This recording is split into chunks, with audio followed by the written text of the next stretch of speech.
world where achievements and accolades motivate us to do more and be more, we're often left wondering, is this really it? Deep inside, you know there is more to life. You're ready to leave behind the old, push your way through, and claim the deeper life that's calling you. That's where we excel. We're your hosts, Stephanie Allen and Maren Oslak. And this is the Soulful Leader Podcast. Sit back and relax as we share the shortcuts we've uncovered to help you make shift happen.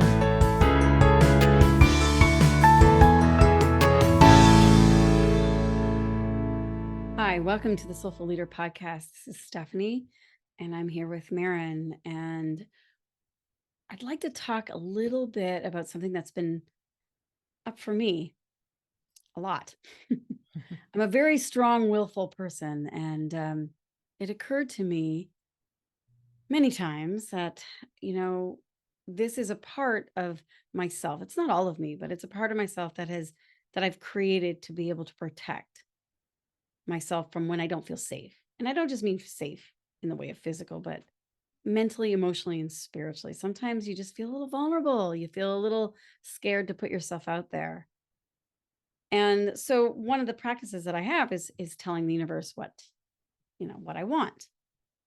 And what is being occurred to me is that I have this real negative view around procrastination. I think you got to get things done. You don't want to waste time. You don't want to waste energy. Your life is so precious.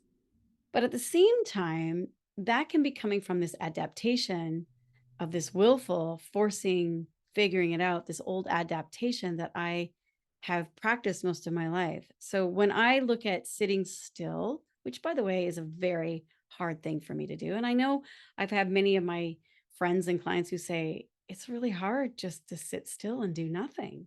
Like I feel like I'm wasting time. I feel like I should be getting something done, or I should be doing something else with my time. And, we tend to label that as procrastination or I don't know, laziness, Being whatever lazy, we call right? it. Yeah. Yeah. And so just sharing with Maren and I, we were talking earlier, we'd like to talk a little bit about procrastination, or is it process and presence? And so let's talk a little bit about this, Maren, of what is procrastination, and, how could it be a good thing in that way? Well, I like what you said about, being willful, a strong, willful person. And I think in our culture, when there are these labels, like procrastination in our culture is labeled as a quote unquote bad thing. And there's volumes of books that are written around how to help you to not procrastinate, how to get you off the couch, and there is a good reason for that, right? That's something that it's not that it's a non-issue. It just is that I think it's become a pendulum that's swung way too far on the other side. And I think that what you were talking about earlier of it being a defense mechanism, a protection from this, like, going inward, which also is interesting because it's kind of taboo in our culture too. Yeah. Right? And maybe that's why procrastination has become such a best-selling book, blogs, and there's all this stuff about how can we keep ourselves so busy in our lives that we never have to look inside. We never have to be vulnerable. We never have to feel unsafe. Mm-hmm. And or if we're sitting still, having all of that stuff that we've stuffed inside of ourselves start to come up, and we're like, oh, I don't like being still. It's really uncomfortable. My mind doesn't like it. Well, of course it doesn't. right. Because you have an untrained mind. We all do. And that's the whole process of sitting still and watching the mind rather than believing it or running off with it. It is a practice. And if we've never practiced something, of course you're not going to be great at it. Why would we? And as you grow and evolve, we keep stepping out and stepping up. We're going to be in places we haven't been before. So instead of labeling it as procrastination or laziness or whatever we call it, one of our teachers is with Maren and I has been helping us work with presencing, like just being a witness, not naming anything, just witnessing what is and allowing that to create space. I mean, this is another whole thing around taking capacity and space too, right? It's like if we don't sit still and look inside, if we don't take our time to actually slow down and stop pushing and doing and all of the things in the outer world, there is no space. You haven't cleaned out the internal. So I think one of the conversations I think is important to have is, so what's the benefit? I mean, we know the benefit of staying busy is that we get to be successful. We get to be, pat ourselves on the back for saying how much we've done in a day. We get to, feel like, oh, I'm an achiever. I do things, I make things happen in the world. So Well, and it also keeps us on high alert to not give energy to that which is going to distract us. It's it just like, also I have limited time, so I got to focus on this. it also gives us an adrenaline rush, Hmm. and it gives us the dopamine and all the internal chemicals that we've talked about. There's a podcast we did, which I will link in the show notes, around all the chemicals that we get. There's also, so those are kind of the benefits of staying busy and believing, which is be living, right? This, what I think of now as a lie of procrastination, is a bad thing. But when we buy into that, we get all of these benefits from it. There's also a cost to it. So the cost of believing, the fact that procrastination, we shouldn't do it, it's a bad thing, it's not process. What are you talking about, Stephanie? It's not a process, you're just procrastinating, right? When we buy into that, the cost is our adrenals, our Hmm. health, our relationships, our essentially our relationship with ourself, because like you said, it becomes a defense mechanism, and we don't get that opportunity to slow down and hear our own true voice, not the voice, the itty bitty shitty committee that is telling us all the things that society wants us to know, our own voice. The Hmm. only way we can The hear deep our, self, yeah, the soul. the Yeah. only way to hear that is to stop. And somebody on the outside world, or you yourself, might call that procrastination, and it's not. Hmm. It's I being had a, I, present. I had a really interesting person share with me one time. He said, a lot of times people think, telling the universe what you want or asking, just tell spirit, hey, I want this and it'll happen. He said, a spirit in the universe is not a drive through. Like, I want 2 burgers and fries, please. It's not a spiritual drive through. And yes, we do need to ask for what we want. Absolutely. But we also need to create that space to also have the reflection back to us. And so, if you don't have a place within yourself to rest and slow down and listen, you don't have a process with that, then you're probably going to call it procrastination because you got to get shit done, right? You got to get out there, make things happen. But if you're saying, hey, I don't know what the highest and best and truest ideal for me is, I kind of would like this. This would be an ideal. And I'm also open to having a conversation to what maybe spirit or the universe wants for me. Because if we have a belief that spirit or the universe, whatever name you want to call it, God, the divine, whatever name works for you, if we have a belief system that either that doesn't exist for us, there is no existential, you know, reason for being, then you probably won't ask and you probably won't slow down and you probably won't listen to be able to what the answer is. You probably don't have a process. Or if you believe that higher power, that divine is not friendly or not kind or loving or available to you, you probably also won't take the time to sit in and listen. And so we have to change, like you were saying, that believing, that belief, so that we can be leaving and be living a different outcome. And we got to shift it from, well, what if there was such a loving presence that cares so much for and knows your reason for being, knows who you are, why you're here, your gifts, your strengths, your potentials. And they were totally there for you. They were totally present and loving for you. Then you'd want to have a conversation with him instead of just trying to control that presence and say, hey, I want this. And the spiritual drive through, I want this and I want that. And then be really ticked off that you didn't get, all the fixings on your burger, or you got Well, somebody else's order or whatever, right? Like yeah, I we love set ourselves up for let's pain. use that example for a moment of like, so if I do think of, and there's this whole manifestation thing of like, if the universe loves me, then I will get, a Rolls Royce in my driveway tomorrow, or whatever it is that I wanted to manifest, right? And there's again a ton of books and courses and this and, the manifestation thing. And that is treating the universe like a spiritual drive-through, right? Mhm. And I get it because that's how we're raised. We're raised in a culture that says, show me, prove it to me. So if the universe loves me, if God loves me, if this, it's an if then rule, then I If will then, get yeah. right.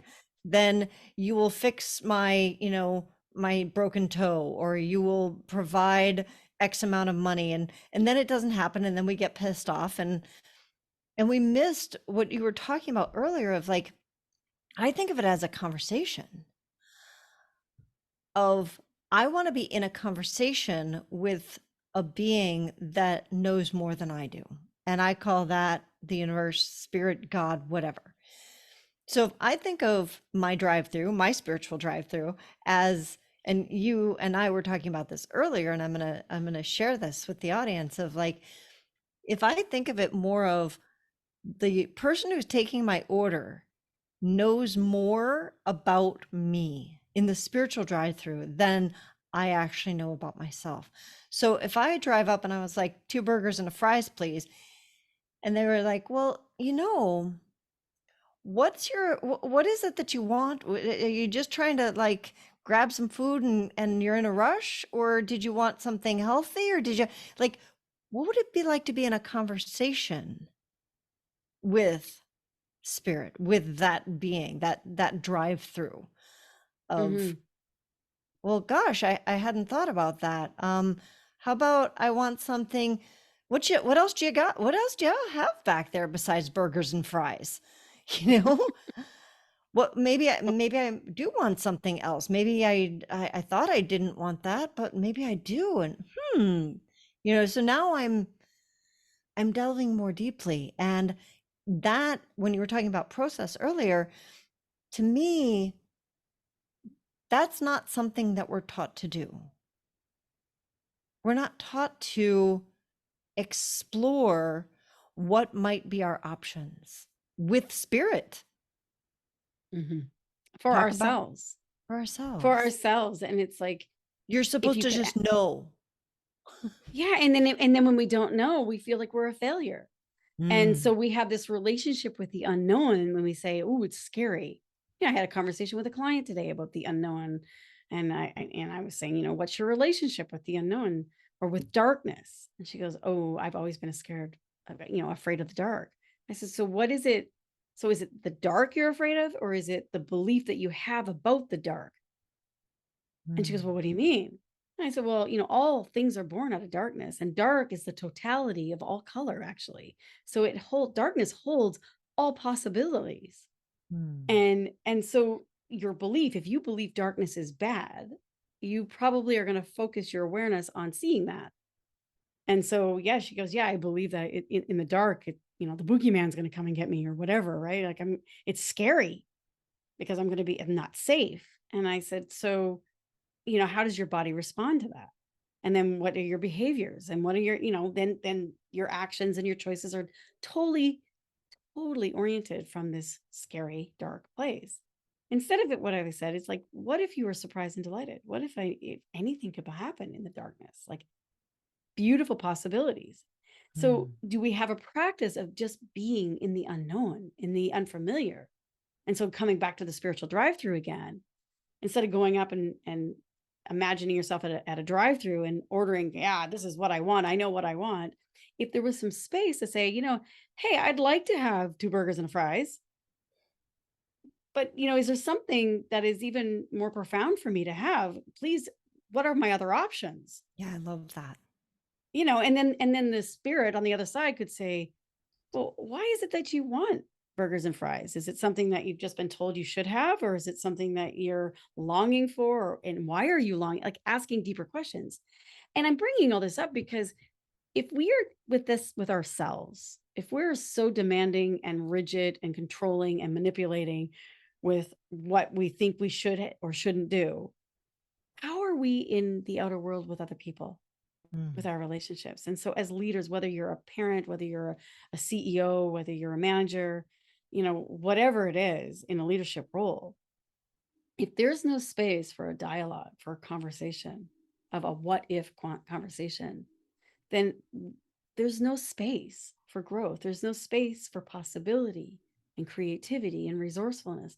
Because I can tell you, when two people come together, and it's actually good that when you don't agree, but if you can disagree and also agree that there might be even something better that's calling to you and go there, it will transcend and include both of the people's needs that are coming together.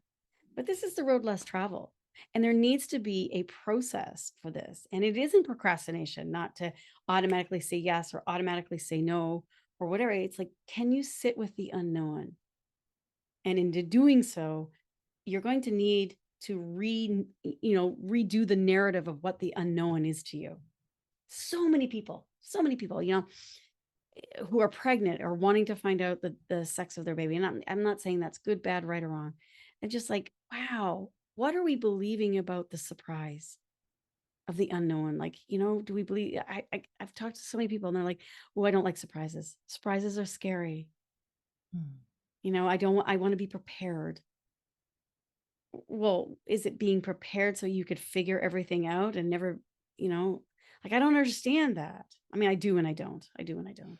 Well, and I think that this is part of why we are doing things differently is in the past, it's actually worked to try and figure things out.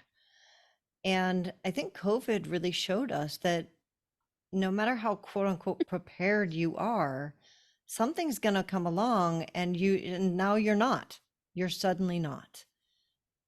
You can have all the stuff that that you've built, that you've done, and it can be wiped out in a moment. And Right. so true preparedness going forward looks different than it did 5 years ago, 10 years ago, 50 years ago. This is a great conversation right here. Preparedness. I love what you're saying because it is different. And we tend to think of preparedness as a physical preparation. Mm-hmm. Recently we had a storm watch coming through. We were supposed to get a hurricane, and some areas did get effects of the hurricane. Now, where I live, we've had hurricanes and they've been pretty horrific in the last few years and have taken out a lot of life and limbs, and it's been pretty rough.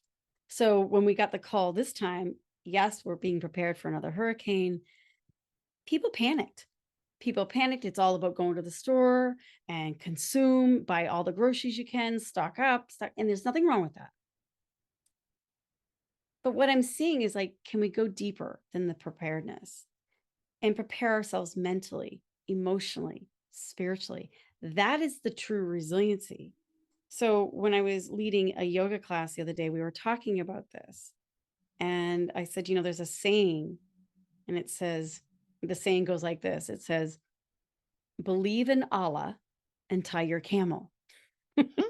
So it's like, put your faith and trust in spirit, in that there is a higher order to all things, and prepare yourself by being still and listening, not Mm. reacting, not rebelling against it, not pushing it away, but actually being with what is and paying attention.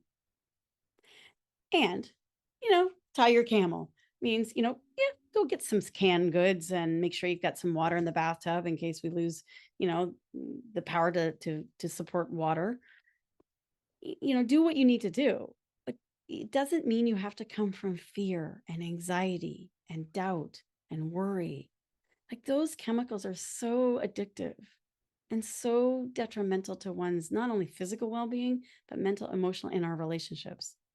So to be able to hold both, and that does take a process. And what's interesting is it's the same process. It's a process of presence that we were talking about with procrastination, or the belief around, if I'm still for a moment, I'm procrastinating. Yeah. And in order to deepen the conversation within yourself, which is going to allow you to get past the belief that procrastination is somehow like, or that whatever the stillness is procrastination is a bad thing. It will also allow you more preparedness than any run to the store could ever give you. And that practice is presence. So one of the things that I started to do, I was perpetually late. I was always running late. And at one point, one of my spiritual coaches had said, if you don't take time between in the transitions, like if I'm going from one meeting to the next, or if I'm going from working on my computer into doing a podcast, whatever the transition is, if I don't take time in between to actually gather myself and transition, then I've got all of this bleed through that's coming through. And I'm not actually able to be present in my next thing because I still have the prior thing running. And I was like, oh, that's not true. And then I started to be like, well, what if that is true and I'm just not aware of it? So then I decided I wanted to create a practice for myself of transitions. And that meant that I had to become not just on time, but early. So I had to go from being somebody who was perpetually late to somebody who would get there early. And I did that because it meant something to me, because I wanted a new identity, one that was going to empower me. And what I do when I get there early, I now get to just about everything that I do at least a minute or two early, and sometimes a lot more. And I do nothing. I sit in presence. I don't think about my upcoming meeting. I'm not outwardly prepping. I'm not thinking about what I'm going to say. All of those, like what we think of preparedness, things that we do. I don't do them. I stop. And I just am present for at least a minute. And if I can't, if I've only got 10 seconds, I do the 10 seconds. Whatever it is, I stop for a moment. It's like, in food, they have palate cleansers. In between meals, you have a palate, it's like a palate cleanser in Mm-hmm. between each of my items through the day. And it is a practice that builds presence. And so when you're saying this, what I'm also imagining is making space, being present to the space, which is where the dialogue and the conversation happens with your deep self and with life. Yeah. And if you're not present, that's why we call it presence. If you're not creating a presence practice, you won't be present to all the signs and the wonders and the guidance and the beautiful delights that life wants to give to you. Right. You'll be thinking, shoot, the spiritual drive-through gave me onions on my burger, and I didn't want onions on my burger. Instead of realizing that there was this entire buffet that you could have chosen from, and instead you got onions on your burger. And you Right? say spirit obviously doesn't listen to me, and spirit abandoned my needs, and Mm. we put all of these different aspects out on it, and that's what we do to people too. Instead of saying, wait a minute, did I make the space to even have a relationship here with this, so that we could dance together in this, and cultivate and create and collaborate a whole new way of being present. And that simple practice is part of the reason that I created that practice for myself, was so that it wasn't, I have a spiritual practice that I do every morning, and I have some that I do every night. And I wanted something that was consistent through my day that brought me back to the ground of being, to that deep moment in self, to presence. And so that gives me that throughout the day, just moments of like, oh yeah, I'm more than just this bodysuit, you know, I'm a divine being in this, embodying this, inhabiting. Jean Houston, what did she say? A divine being inhabiting this bodysuit for a moment or something along those lines. Didn't do it justice. Sorry, Jean. Um, but that practice, it also develops the unknown that you were talking about, of that fear of the unknown. If we take moments through the day to start to, in small chunks, expose ourselves to, I don't know, the complete unknown, letting the mind be quiet for a moment, letting the body be quiet for a moment, it starts to build a resonance. And now, sitting and meditating for 5 minutes in the morning might not be a bad thing anymore, might not be so hard, because we're developing that relationship with ourself, with our own deep self, with the unknown, with spirit, you know? And challenge that belief of what you're telling yourself about the unknown. Challenge the, Mm. like, really look and say, well, what makes me believe that? Like, how long have I been believing that? And how is that serving me? Or is it serving me? Probably not. What if you let go of that belief that the unknown or surprise or any of those things were, like, the darkness, were scary? What if there was what if that wasn't even true? Yeah, I love that. So thanks for joining us. You have lots of things to think about and ponder for this week. We would love to hear your comments either on our LinkedIn page or our Facebook page. You can find that at The Soulful Leaders. And remember that you can always watch our little talking heads on our YouTube channel, also at The Soulful Leaders. We'll see you all next week on the Soulful Leader podcast.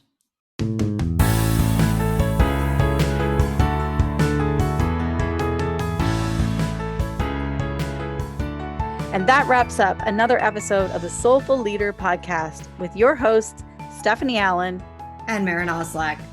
Thank you for listening. If you'd like to dive deeper, head over to our website at thesoulfulleaderpodcast.com. Until next time.